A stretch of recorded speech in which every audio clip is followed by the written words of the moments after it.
नमस्कार, दिल्ली डायलॉग में एक बार फिर से आप सभी का स्वागत है। आपके साथ मैं हूं करुणा शंकर शर्मा और आज हम पूर्वी दिल्ली लोकसभा सीट पर मौजूद हैं। और देखिए, आज की जो शुरुआत करेंगे वो हम करने वाले हैं संजय सिंह की तरफ से जो दावा किया गया, बड़ा खुलासा किया गया है। शराब घोटाले, आबकारी घोटाले में बीजेपी के नेता शामिल हैं। प्रेस कॉन्फ्रेंस करके ये आरोप लगाया गया, ये दावा किया गया। बात हम कांग्रेस के मैनिफेस्टो की भी करेंगे, जिसमें कई बड़ी बातें, कई बड़े हम करेंगे, क्योंकि अभी जस्ट कुछ ही देर पहले इसी पर हम बात करने वाले। देखिए, कांग्रेस की तरफ से घोषणा पत्र आ गया है। 5 न्याय और 25 जो गारंटियां हैं उसका जिक्र किया गया। और सबसे बड़ी बात यह कही गई है कि एमएसपी हम देंगे, एमएसपी पर गारंटी की बात कही गई। 14 लाख नई नौकरियों की बात की गई है। कितना विश्वास हो रहा है आपको कांग्रेस के घोषणा पत्र में? क्योंकि यही घोषणा पहले भारतीय जनता पार्टी की तरफ से की गई थी। क्योंकि जब किसान आंदोलन था तो उसके अंदर में प्रधानमंत्री जी ने खुद बोला था कि हम आपकी एमएसपी गारंटी दे दी जाएगी, लेकिन उसके बावजूद भी क्या रहा। इस पर यकीन हो रहा है? एमएसपी गारंटी की बात कही गई है। ऐसा है, जब अब बीजेपी ने नहीं करी तो अब वो भी चाह रहे हैं कि हमको वो बाकी वोट मिल जाए। क्या बोल रहे हैं आप? कोई विश्वास नहीं है कांग्रेस पे। कोई क्यों नहीं हो रहा कोई विश्वास? नहीं, विश्वास ही नहीं है। क्या रहा थी भाई, वो 5 न्याय 25 गारंटी की बात बोल रहे हैं। किस चीज का न्याय? राम मंदिर बन गया ना, किसने बनाया? मोदी जी ने बनाया है। कांग्रेस थी सत्ता में। राम मंदिर आपके लिए मुद्दा है? मुद्दा है, क्यों नहीं है मुद्दा? हम हिंदू हैं, हमारे लिए बड़ा मुद्दा है। देखिए, कांग्रेस अपने घोषणा पत्र में जातिगत जनगणना की बात भी बोल रही है। देखिए सर, मैं राम मंदिर पे बोलना चाहूँगा। राम मंदिर को राम मंदिर था, वहाँ पर किसने बताया? राजीव गांधी जी ने बताया। वहाँ पर रामलला के पाठ खोले तो राजीव गांधी जी ने खोले थे। यदि सनातन का कोई रक्षक है वाकई तो कांग्रेस पार्टी है। और आज अगर राम मंदिर बनाया तो वो कोर्ट के निर्णय क्या था? अगर राजीव गांधी जी को दोबारा मौका मिल गया होता तो कोर्ट के बाहर ही राम मंदिर बना दिया गया होता। आप बोल रहे हैं कि अगर सनातन का अगर कोई पक्षकार है, कोई पक्षधर है तो कांग्रेस, लेकिन गौरव वल्लभ जो कांग्रेस के प्रवक्ता हैं वो तो यही आरोप लगाकर गए कि सनातन विरोधी हैं वो। गौरव वल्लभ जी इसलिए गए हैं कि उन्हें राज्यसभा से मेंबर के लिए अपॉर्चुनिटी नहीं दी गई। उनको सब तरह की अपॉर्चुनिटी दी गई। विधायक के 2 बार कैंडिडेट लड़ाया गया। वो जमानत खुद का उनका आधार नहीं है, तो इसका दोष वो पार्टी पर मढ़ रहे हैं। आज के ना क्या बोल रहे हैं? क्या बोल रहे हैं? आज के सबसे बड़ी बदनसीबत ये है कि लोग अपने मुद्दों पे बात नहीं कर रहे। लोग मंदिर पे बात कर रहे हैं। अरे हम शकरपुर में रहते हैं, यहाँ पर डॉक्टर अशोक कुमार वालिया जी पहले यहाँ से विधायक रहे। हर एक गली उन्होंने बनाई। आज उन्हें 10 साल हो गए यहाँ से हटे। चलिए, मैं इस पर भी आऊँ, कामकाज पर आऊंगा। पहले मैनिफेस्टो एक एक करके आएंगे। आप युवा हैं, 14 लाख नई नौकरी की बात कांग्रेस अपने मैनिफेस्टो में कर रही है। अभी बस जारी किया गया है। आपको विश्वास हो रहा है कांग्रेस पर? सर, ऐसा विश्वास नहीं हो रहा है। सत्ता तो आपसे पहले भी रही है। सत्ता तो आपसे पहले भी रही, जब भी कुछ नहीं हुआ है। लेकिन आप इस वक्त बीजेपी का फंडा पड़ रहा है। विश्वास क्यों नहीं हो पा रहा आपको कांग्रेस के वादों? सबसे पहले भी बीजेपी रही है, 10 साल पहले भी। 2014 से पहले भी कांग्रेस रही है। कांग्रेस के वादों पर विश्वास हो रहा है आपको? मेरे को ना। आप बताइए। बीजेपी कांग्रेस पर विश्वास नहीं? ऐसा क्यों? बीजेपी ने कुछ काम ही नहीं किया। बीजेपी ने काम नहीं किया तो आप बीजेपी बोल रहे हैं, ये कैसी बात हुई? नहीं, कांग्रेस ने काम नहीं किया ना, बीजेपी ने काम किया। हाँ। लेकिन कांग्रेस तो बोल रही है भैया हमारी गारंटी है। अब गारंटी विश्वास नहीं हो रहा। आप क्या बोलना चाहेंगे? कांग्रेस ने बहुत काम कराया जी। यहाँ पे कांग्रेस ने इतना काम कराया, बहुत ज्यादा। सारे पुल बनवाए, सब कुछ बनवाया, हर चीज। मेरी बात सुनो, तो ये कोई ये भाई जो बना कांग्रेस, ये भाई लक्ष्मी नगर, ये बाली ने काम करवाया, सब कुछ बढ़िया कराया। और उसके बाद में ये जो है कोई काम नहीं हुआ। सरकार है ये जनता पार्टी, ना राशन कार्ड तक अभी तक भी बना नहीं है। 5 साल मेरे राशन कार्ड को हो गए, वहाँ पर 19 में जमा हुआ है, राशन कार्ड नहीं मिला। आप क्या बोल रहे हैं? मैं कह रहा हूँ इस भारत के हिंदू और मुसलमानों को एक करा दो, कभी इलेक्शन की जरूरत ही नहीं पड़ेगी। ये सुन लो आप। क्यों? क्या ये तो वो उंगली उधर दे और वो उंगली उधर दे, उंगली में कमाल हो रहा है। इन सबको साथ बिठा के खाना खिलाओ इनको, और कभी कुछ नहीं होगा। इलेक्शन की भी जरूरत नहीं। अच्छा, ठीक है। देखिए, एक और बड़ा अहम मसला है। ठीक है, मैनिफेस्टो पर एक और सवाल आपसे इसके बाद। मैनिफेस्टो जो जारी किया गया कांग्रेस की तरफ से, कई वादे किए गए। आपने देखा, आपको लग रहा है कि कांग्रेस काम करेगी अगर आती है सरकार पर? बिल्कुल काम करेगी, बिल्कुल काम करेगी कांग्रेस को एक मौका। लेकिन वहां पर लोग भाई बोल रहे हैं कि कांग्रेस तो पहले भी थी, उसने कुछ नहीं किया। वो लोग बोल रहे हैं मंदिर अगर बना, सुनिए, अगर मंदिर बना तो 3 किलोमीटर दूर क्यों बना? उसी जगह पे क्यों नहीं बना? अगर मंदिर, सुप्रीम कोर्ट ने तो नहीं बोला था? नहीं, वो वहीं बना ना, वो तो वहीं बना। नहीं बना सर, 3 किलोमीटर दूर बना है। 3 किलोमीटर दूरी क्यों? अच्छा, दूसरी चीज, एक राम दशरथ का बेटा, एक राम घट घट में लेटा। किस राम को लाने की बात करते हो आप? हाँ? किस राम को लाने? राम को किसी की औकात है लाने की? नहीं लाने की औकात है। राम तो हम में है, आप में है, सब में है। राम में मुस्लिम में भी है, सिख क्या बोल रहे हैं आप युवा हैं, क्या बोल रहे हैं? अभी लद्दाख में जो हो रहा है उस पे बीजेपी सरकार क्यों नहीं बोल रही है? आप जितने रिपोर्टर्स थे ये अंबानी की शादी कवर कर रहे हैं, आप लोगों ने ही कवर करी अंबानी की शादी। इस बार चुनाव में क्या हो सकता है? चुनाव में भाड़ में जाए चुनाव, आप इसकी बात करें लद्दाख में क्या हो रहा है। आपने एक बार भी कवर अप नहीं किया लद्दाख में। आप राम मंदिर की बात कर रहे हैं, खालिस्तान की बात कोई नहीं कर रहा। उसके बाद केजरीवाल अरेस्ट हो गया, ठीक है। बात ये हुई कि पन्नू ने जो किया कि खालिस्तान से पैसा लिया, ठीक है, वो भी छोड़िए। आप लद्दाख की बात करिए, धर्म तो गया, धर्म अपने आप को बचा लेगा। आप लद्दाख की बात, चलिए ठीक है, आपने तमाम मुद्दे गिना दिए। मेरा एक बड़ा सिंपल सवाल है, ये जो मुद्दे आप गिना रहे हैं इस पर आपको किस पर विश्वास हो रहा है? आपको बीजेपी पर विश्वास हो रहा है, आपको इंडिया अलायंस पर विश्वास हो रहा है, किस पर आपको विश्वास है? देखिए विश्वास तो कांग्रेस पे भी नहीं है, अब विश्वास बीजेपी पे भी नहीं है, बट थोड़ा मोड़ा मोदी पे की वो बात सुनेगा, थोड़ा मोड़ा, बट अब वो भी नहीं हो रहा क्योंकि वो सामने नहीं आता। उसने आज तक भी प्रेस कॉन्फ्रेंस। आप क्या बोल रहे हैं? फिर अगले सवाल पर अभी वही बात कर रहा हूँ, जब भी इलेक्शन आता है ये एक मुद्दा बना दिया जाता है हिंदू मुस्लिम का। पूरे 5 साल कौन बना रहा है मुद्दा? बीजेपी चुनाव ही इस पे लड़ती है। बीजेपी का सबसे लेकिन बीजेपी नेता बोल रहे हैं कि ध्रुवीकरण तो विपक्ष वाले कर रहे हैं। अभी कुछ समय बाद देखिए कहीं ना कहीं दंगे होंगे। उसे अभी कहीं कोई बलात्कार कर देता है मुसलमान लड़का तो उसको पूरे हाईलाइट किया जाता है, और अगर हिंदू बच्चा कर देता है, कोई लड़का कर देता है तो कहते हैं नहीं दाब दो ये हिंदू है। क्यों भाई? बलात्कारी है, ना वो हिंदू है ना मुसलमान है।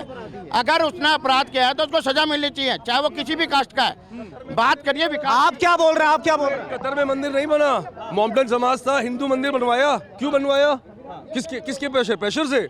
वो लोग मानते हैं वो इंडिया की पावर समझ रहे हैं। आज हिंदुस्तान की पावर है, पाकिस्तान रो रहा है, रुला दिया पाकिस्तान को, और अच्छे से रुलाया है, और हम लोग सेफ हैं। कोई बम फटा 10 साल में। ठीक है, आप बताइए क्या माहौल इस बार बनते नजर आ रहा है? फिर मैं संजय सिंह के मुद्दे पर भी आऊंगा।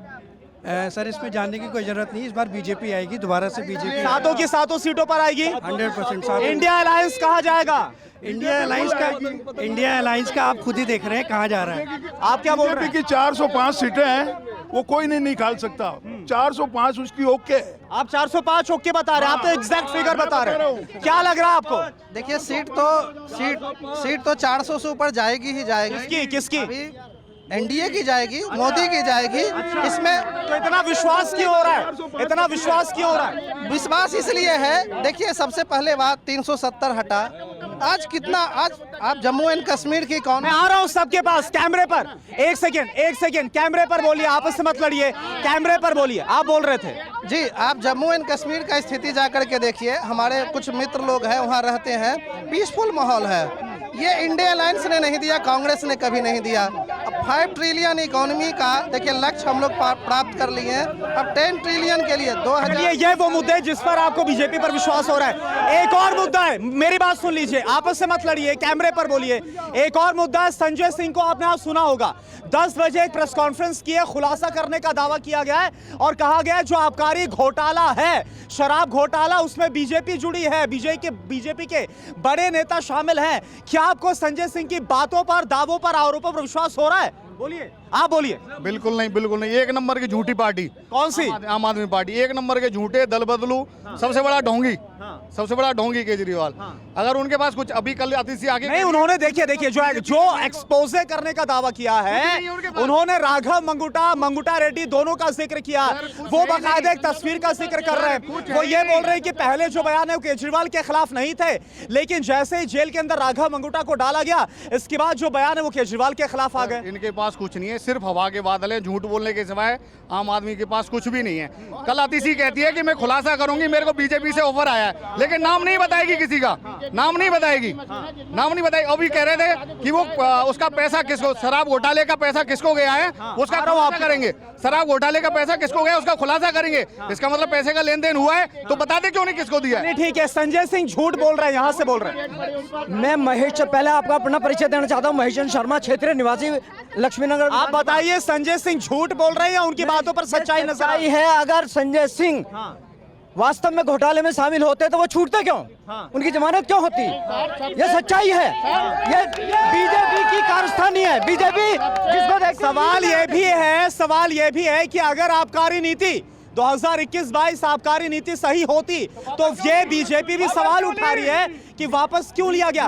ये मेरा नहीं, बीजेपी वाले लगातार सवाल बीजेपी तो उठाएगी क्योंकि वो डरी हुई है, वो लोकतंत्र का गला घोट रही है, वो भयभीत है, वो तो और कोई मुद्दा है नहीं जिसके पीछे लगाए। आप क्या बोल रहे हैं? बहुत देर से कुछ बोलने की कोशिश। देखिए मेरी बात सुनिए, आज तक जितनी भी ईडी की रेड होती है, एससीबीआई की रेड होती है, वो सिर्फ उन देशों प्रदेशों में हो रही है जो बीजेपी अजय हैं, जो बीजेपी के राज्य हैं, जो बीजेपी समर्थन आ रहा हूं आप जो एक एक करके जो बीजेपी से समर्थन से बने हुए हैं। जब किसी भी पार्टी का कोई नेता टूटने के बाद बीजेपी के साथ गठबंधन करके सरकार बना लेता है, वो क्लीन चिट हो जाता है। आप महाराष्ट्र में सरकार गिरी गई, एनसीपी का जो क्या नाम, यानी पवन खेड़ा जो वॉशिंग पाउडर वॉशिंग मशीन की बात बोल रहे हैं, उस पर आपको विश्वास हो रहा है? बिल्कुल सर, बिल्कुल सुनिए, जो महाराष्ट्र में अभी जो फाइनेंस मिनिस्टर हैं, उनका क्या नाम है, अजित पवार, वो उनके ऊपर ईडी की रेड पड़ी, प्रूफ भी हुआ, पैसा भी बरामद हुआ। जैसे ही क्या नाम है ईडी के साथ में इनके साठगांठ हुए और बीजेपी गवर्नमेंट बनी, वो आज वहाँ के फाइनेंस मिनिस्टर हैं। क्या मोदी जी के पास ऐसी मशीन है कि इधर से अपराधी को डालो, इधर से निकालो तो बिल्कुल शुद्ध होकर टांग देते उसको, कि लो जी इधर फाइनेंस मिनिस्टर बना दो, इन्हें वहाँ का राज्य मंत्री बना दो, इसका बना दो। और जिधर उनकी सरकारें नहीं है उधर किसी को भी उठा, आज की अच्छा, आप बुजुर्ग हैं, आपने कई चुनाव देखे, इलेक्शन देखे, कैमरे पर इनको लाइए।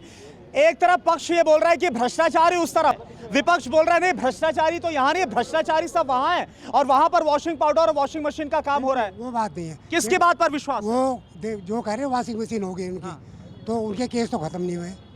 केस तो है उनके ऊपर, तो जिस दिन डंडा पड़ेगा। नहीं नहीं, विपक्ष बोल रहा है कि वहाँ जाते ही उनको पद मिल जाता है, मंत्री बन जाते हैं, मुख्यमंत्री बन जाते हैं। तो बता दो, डंडा तो तब भी पड़ेगा, वो तो तब तक कोई जमानत पे है, तब तक बाहर घूम रहे हैं, जिस दिन अंदर आएंगे फिर खड़े हो जाएंगे। तो बात तो वही है। अगर वो कहते हैं कि ये खराब है, खैर ये भी भ्रष्टाचार किया तो वो ठीक नहीं है। केजरीवाल के उसमें हुआ, एक शराब का ही नहीं हुआ, और भी है अभी वो। नहीं, केजरीवाल पर जो आरोप लगे, क्या आपको वो सही लग रहे हैं? देखिए वो तो कोर्ट करेगा जी। और जिन्होंने, आप एक आम पब्लिक हैं, उससे आप किस नजरिए से देख रहे हैं केजरीवाल, आपके जो मुख्यमंत्री हैं वो जेल के अंदर है? भाई देखिए, जो आपके चैनलों के माध्यम से आया है उसमें तो ये कह रहे हैं कि घोटाला हुआ है, तो वह होगा। आम आदमी पार्टी बोल रही है कि 1 रुपए का कोई कुछ मिला भी नहीं। आप बताइए, आपको विश्वास हो रहा है कि वाकई में घोटाला हुआ है? देखो जी, कोई घोटाला नहीं हुआ। ये सिर्फ और सिर्फ ऑपोजिशन को बदनाम करने की एक प्लानिंग थी इनकी। कौन कर रहा है बदनाम? कौन कर रहा है बदनाम? बीजेपी। ईडी किसके अंडर है? बीजेपी। ईडी कांग्रेस के अंडर नहीं है, ईडी मतलब बीजेपी की है। सीबीआई किसकी है? बीजेपी की है। वो सिर्फ कांग्रेस और बाकी विरोधी पार्टियों को बदनाम करने के लिए सारा खेल खेल रहे हैं। क्या वाकई में विपक्ष को कमजोर करने के लिए, बदनाम करने के लिए हो रहा है? जैसा कि राहुल गांधी बोल रहे हैं, भाई पिच को खोद दिया गया है, मैच फिक्सिंग कर ली गई है। कैसा चुनाव है? देखिए अभी आपने सब कुछ देखा। एक सेकेंड, एक बार फिर से आप प्लीज आपस से मत लड़िए, आपस से मत लड़िए, कैमरे पर बोलिए, कैमरे पर माइक लाऊंगा आप लोगों के सामने, बोलिए आप। देखिए ऐसा है, आपने देखा, कई चैनलों ने दिखाया, और विशेषकर जो है मैं धन्यवाद देना चाहता हूँ आपके चैनल को, कि कम से कम आप पब्लिक के बीच में जाकर उनकी बातें सुन रहे हैं, और जो सच्चाई है वो आपके सामने आ रही है।